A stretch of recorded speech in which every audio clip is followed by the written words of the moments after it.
pwede kaya yan? Papasa kaya yan? Lalo ngayong bagsak ang ating ekonomiya. Aris number 28, Raymond at Paz, please come in. Raymond. Mayor, dinuhay ni Senator Loren Legarda ang panawagan para sa dagdag sahod sa lahat ng mga manggagawa sa pribadong sektor. Ito sa pagitan ng inihain niyang Senate Bill number 1856 na naglalayong bigyan ng 200 pesos na dagdag sahod kada araw ang mga manggagawa. Paliwanag ni Legarda, mauobliga ang lahat ng pribadong kumpanya na bigyan ng dagdag sahod ang kanilang mga manggagawa, anuman ang kanilang employment status. Sila man ay regular, contractual o subcontractual na nasa agricultural at o agriculture sector. Katulad ni Legarda, hindi na magkasya ang minimum wage ngayon para matustusan ang pangailangan ng mga manggagawa at kanilang mga pamilya. Sa ngayon, sa non-agricultural sector ay 411 pesos hanggang 695 pesos ang minimum wage, habang sa agriculture sector ay 366 hanggang 658 kada araw. Ginagarantiyan ng ating saligang batas na dapat ang minimum wage ay sapat hindi lang sa pagkain at masisilungan ng pamilya, kundi dapat ito ay para din sa edukasyon, healthcare, housing at pati social life. Dagdag pa ni Legarda, kapag tumaas ang sweldo ng mga manggagawa ay sisig na rin ang ekonomiya ng bansa dahil gagastusin din nila ito na pambili ng mga pangunahing pangailangan o mga basic commodities. Ito si RH28, Raymond Advaz para sa DRH, una sa Pilipinas, una sa Pilipinas. Raymond, bukod sa 200 pesos na panukala ni Senator Loren Legarda, kaya lang ba't ganun tsura ni Senator Loren ngayon? Parang medyo nag-mature ng todo na, ha? Nagmukhang nanay na ni Congressman Leandro Levisте. Nanay naman talaga niya yun. Dati babyface ang Senator Loren, pero ngayon ayan, yung buhok niya siguro. Nagkakaedad na, ayan. Anyway, ayan. Ano ang leta sa Senado? Anong reaksyon ng mga kakampi ni VP Sara sa kanyang deklarasyon na tatakbo sa 28? Masaya sila, Mayor. Aba? Dahil, sino masaya? Malinaw na daw. Marcoleta o Padilla o Bongo? Yun ang hindi pa, hindi.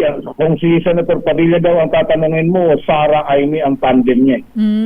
Sara Aimee siya. Si Congressman Rodante Marcoleta. Sara Dante. Senator naman, Senator na siya lagay. Senator Marcoleta, sabi mo, congressman. Senator Marcoleta nga pala. Ayan. Sino ba siya? Siguro gusto niya Sara Dante. Pwede rin. Kasi para ako ang mga kapatid sa INC, di ba? Tsaka pagka matalo man ang Marcoleta, balik Senado pa. Iba pa na mga supporters. Ayan. Okay, so masasaya sila, ha? Ayan. Masaya sila dahil at least malinaw na daw. Pupuntahan ng kanilang sinusuportahan. Yung magkapatid na Alan Peter at saka Pia at saka Mark at saka Camille, masaya din ba sila?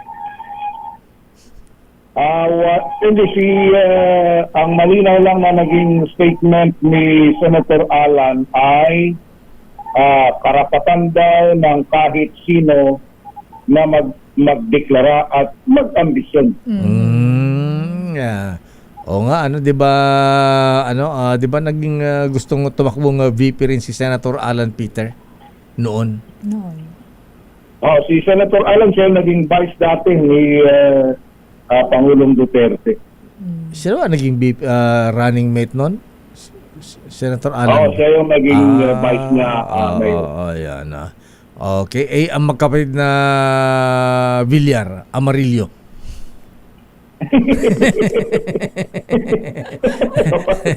Kulay kahel pala, kulay kahel. Ayan. Hindi sila Amarillo, dilaw yun eh. Dilaw pala yung Amarillo. Si Ma'am Avic lang ang Amarillo. Tahimik pa si Senator Matway kasi siyempre, di ba, hindi naman limit sa kaalaman ng lahat na bubulabog din yung kanilang buhay, hindi lang sa politika, pati sa negosyo. Ayan, kaya may issue kasi ng SEC, kaya maingat.